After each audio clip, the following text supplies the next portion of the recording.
Banner সামনে দাঁড়ান।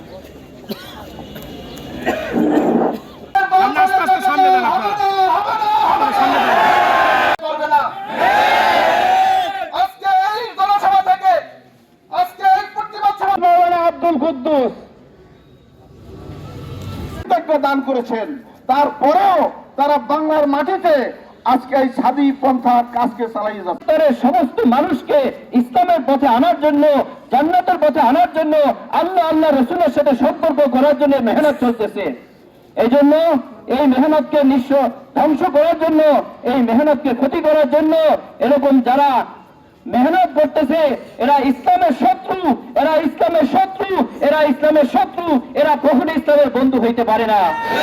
ওই সাদীপন্থীরা বাতিল আর ওলামা কেরামের পক্ষে যারা আছেন তারা হক। তাই তারা যে বাতিল এবং তারা বাতিলের সাথে হাত মিলাইছে, বিদেশে দেওয়া ইসলামের শত্রুদের সাথে হাত মিলাইছে। ইতিপূর্বে গোয়েন্দাদের অনেক রিপোর্ট বাংলাদেশের পত্রপত্রিকায় বের হয়েছে।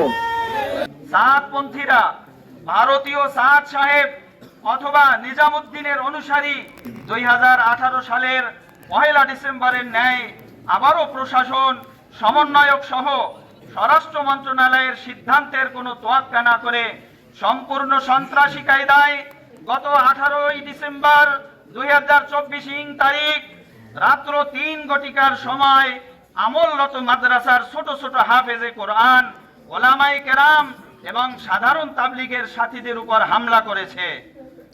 বাংলাদেশ হক্কানি ওলামায়ে কেরাম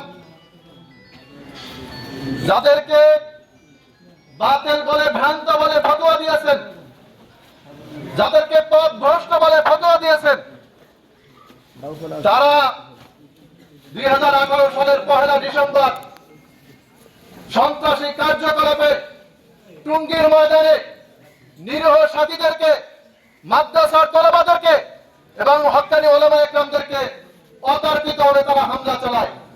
এদেরকে এরা দিনের বেলায় মাথায় পাগড়ি পরে তসবিহ হাতে ঘুরে বেড়ায়, আর রাতের বেলা খুন জখমে মেতে উঠে।